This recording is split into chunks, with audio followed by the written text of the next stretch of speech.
नमस्ते दोस्तों, मेरे सुनो गवर्नमेंट चैनल में आपका स्वागत है।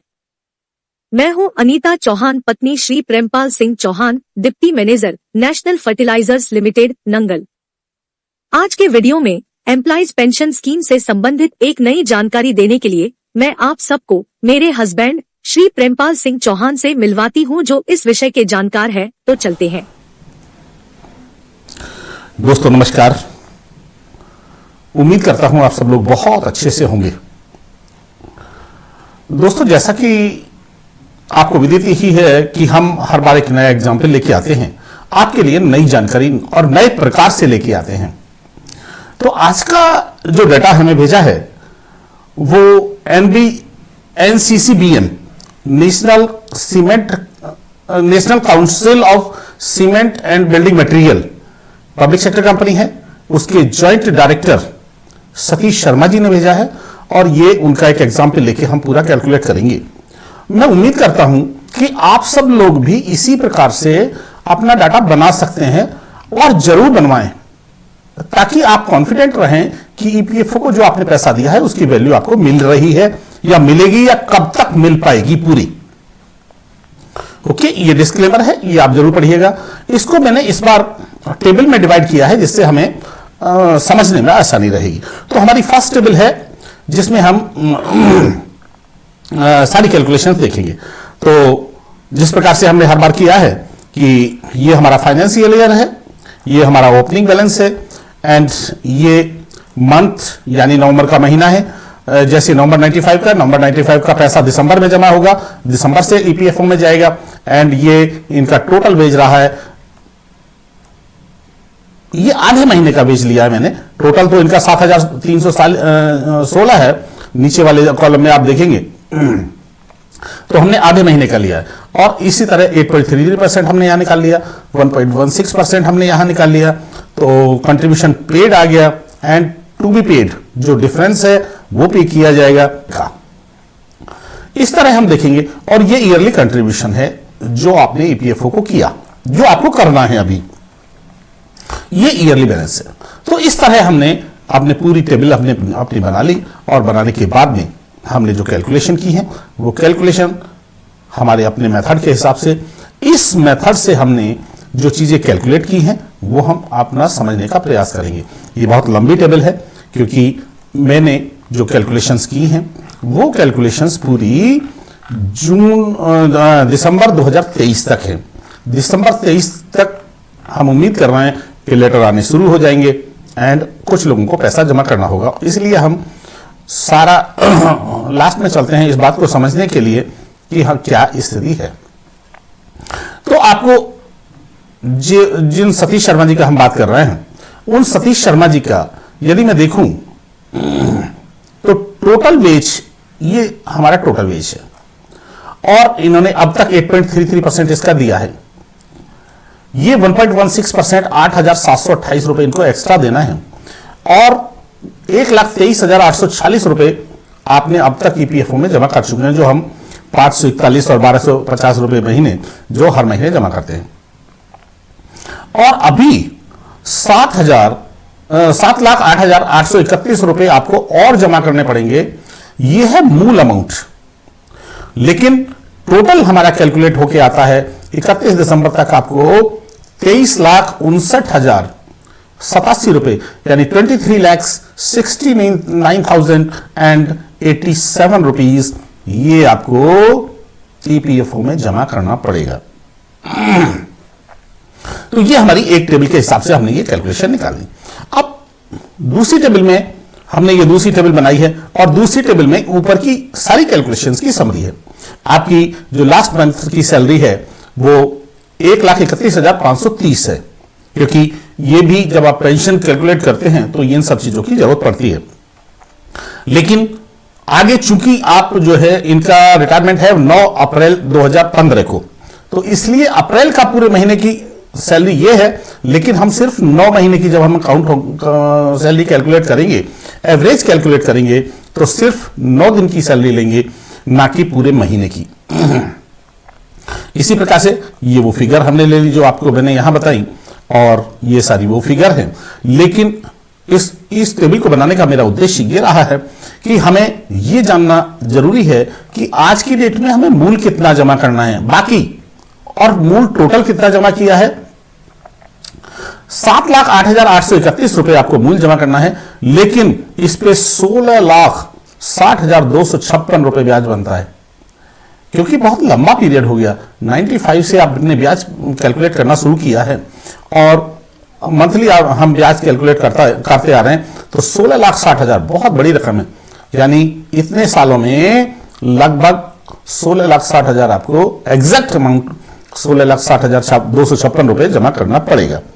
और ये हमारा टोटल अमाउंट है 23,69,087।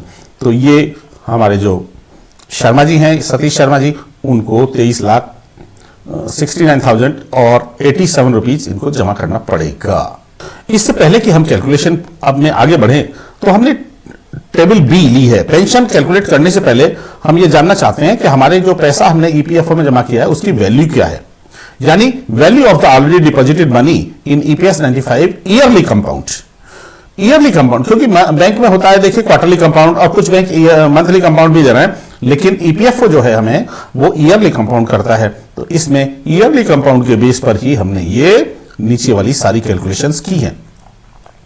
तो हम देखते हैं आज की डेट में इनके डिपॉजिट वैल्यू की, डिपॉजिट मनी की ईपीएफओ में वैल्यू क्या है। चलिए टेबल के लास्ट में चलते हैं, और तो ये है, देखिए ये हमारा टोटल वही अमाउंट आ गया जो हमने ऊपर भी बताया था, 1,23,840।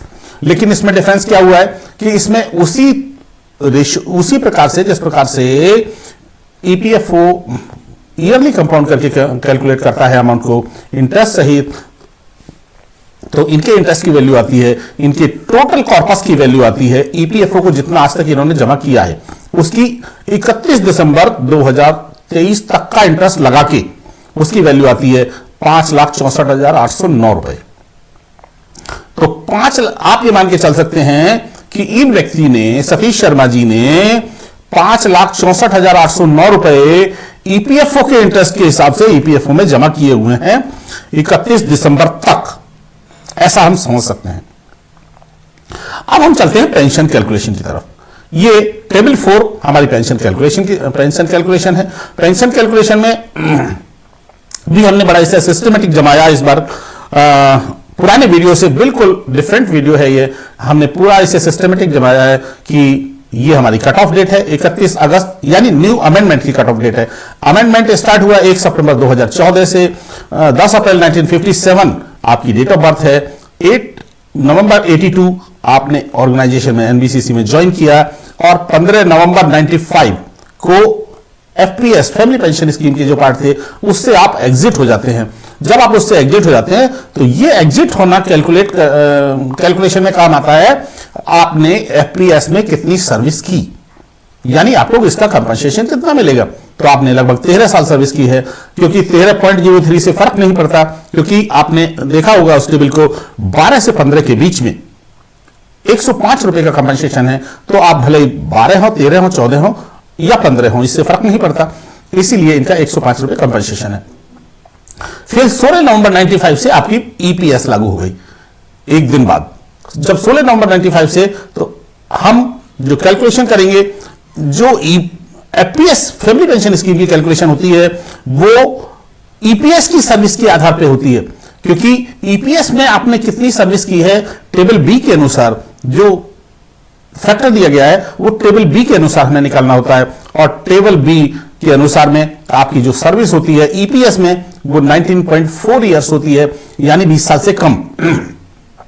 तो इससे हमें एक तो ये पता लग गया कि इनको बोनस नहीं मिलेगा। दूसरा, टेबल बी के अनुसार में 20 साल से कम के लिए जो फैक्टर है वो है 4.485।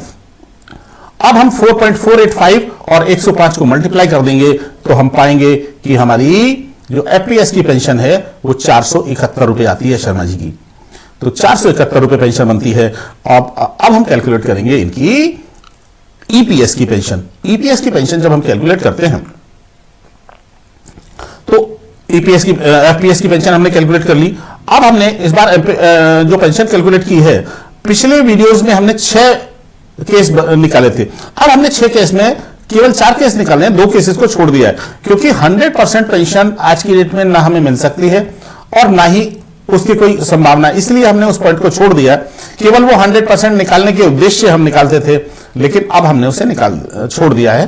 तो आज की डेट में हम 4 केस स्टडी करेंगे। जो आपकी प्रेजेंट पेंशन है, ये हमने, चूंकि इनके 20 साल से ज्यादा कम हो रहा है, तो इसलिए इनको बोनस नहीं मिलेगा।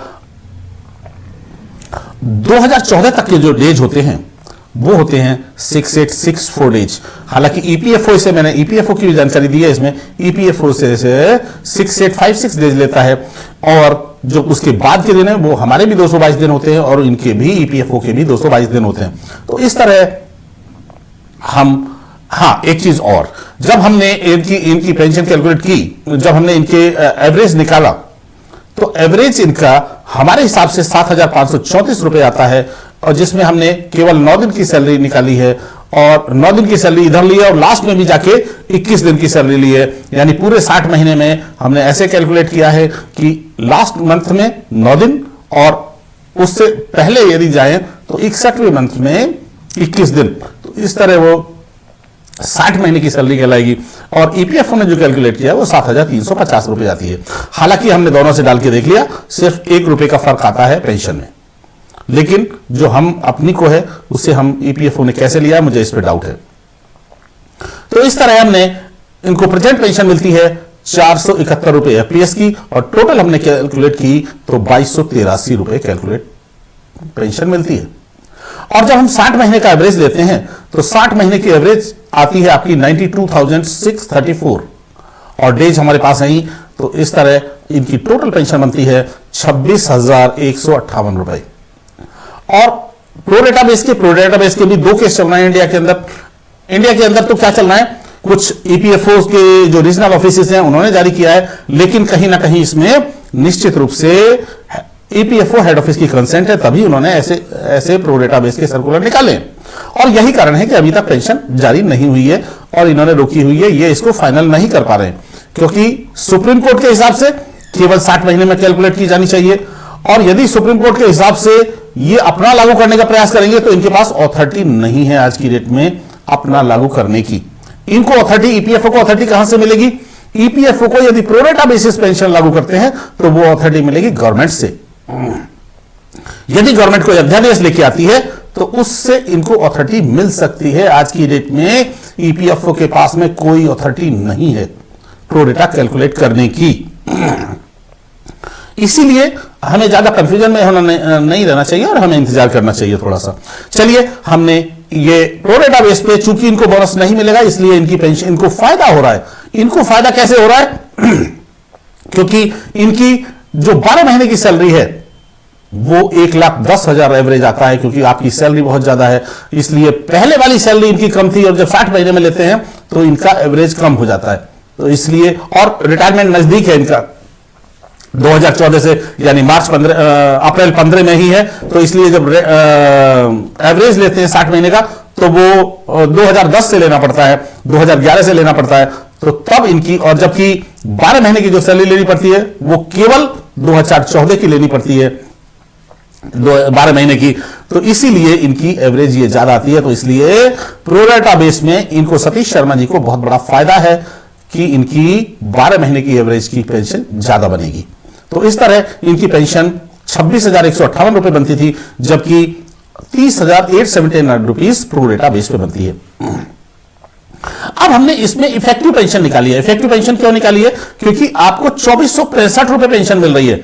देखिए, इनको 2465 मिल रही है तो मेरे हिसाब से ये गलत मिल रही है। इनको 2 साल का बोनस दिया गया जबकि इनको नहीं दिया जाना चाहिए था। इनकी पेंशन सिर्फ 2283 रुपए होनी चाहिए थी, लेकिन 2465 रुपए मिल रही है। तो 2465 रुपए चूंकि मिल चुकी है उसको हम घटा देंगे, तो इफेक्टिव पेंशन मतलब 23,693 रुपए होते हैं 60 महीने के हिसाब से, और 60 मंथ्स के हिसाब से 28,414 रुपए। ये किस काम आएगी? इफेक्टिव पेंशन हमें एरियर निकालने के काम आएगी कि आपको एरियर कितना मिलने वाला है। ठीक है जी। तो इसके भी हमने अलग से टेबल बना दिए एक, और हम इस टेबल में चलेंगे। ये टेबल वही चल रही है हमने ये टेबल 5 में हम चलेंगे, और टेबल 5 में देखेंगे, एक तो हम इंटरेस्ट कैलकुलेट करेंगे एक हम एरियर कैलकुलेट करेंगे। एरियर अप्रैल 2015 से ही मिलना शुरू हो जाएगा आपको, और ये हमने 21 दिन का एरियर लिया है इसमें, क्योंकि 9 अप्रैल को आपकी सैलरी, 10 अप्रैल आपकी डेट ऑफ बर्थ है, 10 अप्रैल से आपको पेंशन लग गई, तो आपको 20 दिन की ही, 21 दिन की ही पेंशन मिलेगी। और यदि ये प्रोरेटा लागू होता है तो 19,890 मिलेगी ये केस में। और चूंकि 2465 आपको पेंशन मिलती चली आ रही है अभी तक, तो इसलिए हम ये मान के चलते हैं। देखिए ईपीएफओ जब हम एक पैसे का हिसाब करेंगे तो हमें यह मानना पड़ेगा कि ईपीएफओ भी आपको जो पैसा दे चुका है 2465 रुपए, यदि आप उसकी आरडी करते या उस पर सेम 8.2% इंटरेस्ट से हमें इंटरेस्ट मिलता तो उसकी कुछ वैल्यू होती ना। तो हम ये कैलकुलेट करने के लिए हमने ये टेबल बनाई है। आपको ये मान के चलना पड़ेगा कि ईपीएफओ जो हमें पे कर चुका है, जब हम ईपीएफओ ने जो पे नहीं किया है उस पर इंटरेस्ट मांग रहे हैं या उस पर इंटरेस्ट दे रहे हैं, तो जो ईपीएफओ पे कर चुका है हमको, उस पर भी हमें मान के चलना पड़ेगा कि इंटरेस्ट हमें मिल रहा है। तो जब हम टोटल करते हैं तो दिसंबर 2023 तक आपका 24,80,657 रुपए यदि 60 मंथ्स का लागू होता है तो इनको एरियर मिलेगा। यदि प्रोरेटा बेस पे लागू होता है तो 29 लाख का एरियर मिलेगा। ये भी प्रोरेटा दोनों केस में आपकी इक्वल है, यानी 5 लाख इनका एरियर बढ़ जाएगा। यदि प्रोरेटा लागू होता है तो आपको बहुत बड़ा फायदा होने वाला है, यदि होता है तो। और जो हमारी पेंशन का एरियर बनता है वो बनता है 2,58,825 रुपए, और इंटरेस्ट सहित ये 2,58,000 इसमें इंक्लूड है। यदि मैं इसमें से ये 2,58,000 घटा दूं तो आपको 71,546 रुपए, हमें यह मान के चलना पड़ेगा कि आपको 2015 से जो इंटरेस्ट मिल रही है उस पर इंटरेस्ट आप इतना ले चुके हैं, would be received, total interest would be received यदि आप पे इस पे इंटरेस्ट लगाया गया होता। अब हम देखते हैं लास्ट में टेबल 6। टेबल 6 में recovery from the total corpus 1,22,868 रुपए विद 8.2%। आपके 1,22,000 कहां से आए ये हम देखते हैं। अब हम देखेंगे लास्ट टेबल 7। टेबल 7 से आए हैं, टेबल 7 से आए हैं 1,22,868 रुपए, ये हमारी टेबल 7 है। और टेबल 7 में जब हम देखते हैं तो हमने देखिए टोटल अमाउंट हमें 31 दिसंबर तक जमा करना पड़ेगा टेबल 1 के अनुसार। मैंने इसमें टेबल रेफरेंस भी डाल दिए हैं। इसी सीट में यदि आप टेबल 1 पे जाएंगे तो वहां पे आप 23,69,087 रुपीज की फिगर पाएंगे। ऑलरेडी डिपॉजिटेड मनी हमारी 1,23,000 है टेबल 3 के अनुसार में। ये ऑलरेडी डिपॉजिटेड मनी की वैल्यू 5,64,809 रुपए है। इस तरह आप ये मान के चलिए कि आपने 31 दिसंबर 2023 तक ईपीएफओ को यदि आप पेमेंट कर देते हैं 23 लाख रुपए का, तो आपका टोटल पैसा 29,33,896 रुपए ईपीएस के पास जाएगा, ईपीएफओ के पास जाएगा। अब ईपीएफओ के पास में आप ये मान के चलिए कि 29,33,000 आपका फंड चला गया है, तो आपकी इसकी रिकवरी कैसे होगी? रिकवरी ऐसे होगी कि 2,58,825 रुपए आपके ऑलरेडी आपको मिल चुके हैं, ये पेंशन जो मिली है उससे। मैं ये भी मान के चलता हूं कि 31,546 रुपए आपको इंटरेस्ट भी एज्यूम करके चलना पड़ेगा कि इस पेंशन के ऊपर यदि आपने आरडी की होती है 8.2% इंटरेस्ट मिला होता आपको, तो 71,546 रुपए आपको मिल चुके होते। अब देखिए आपके पास अमाउंट कितना बचता है और आपको टोटल एरियर कितना मिलेगा सर? आपको मिलेगा टोटल एरियर 24,80,657। ये 60 महीने के एवरेज के हिसाब से लगाया हमने।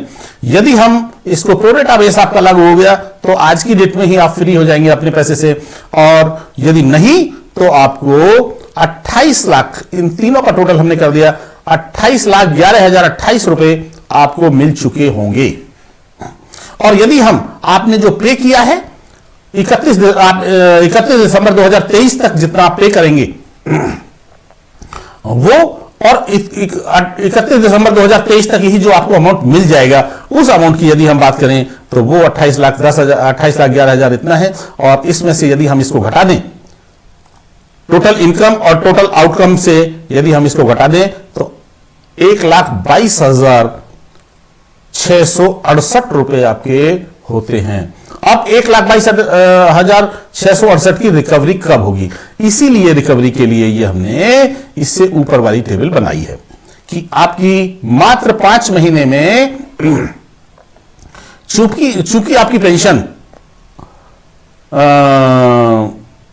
26,158 रुपए है, तो विद इंटरेस्ट 26,000 मतलब आप चौका लगा लीजिए, तो 4 टाइम्स लगा लीजिए, तो आपकी 5 महीने में ये पूरा का पूरा पैसे की रिकवरी हो जाएगी।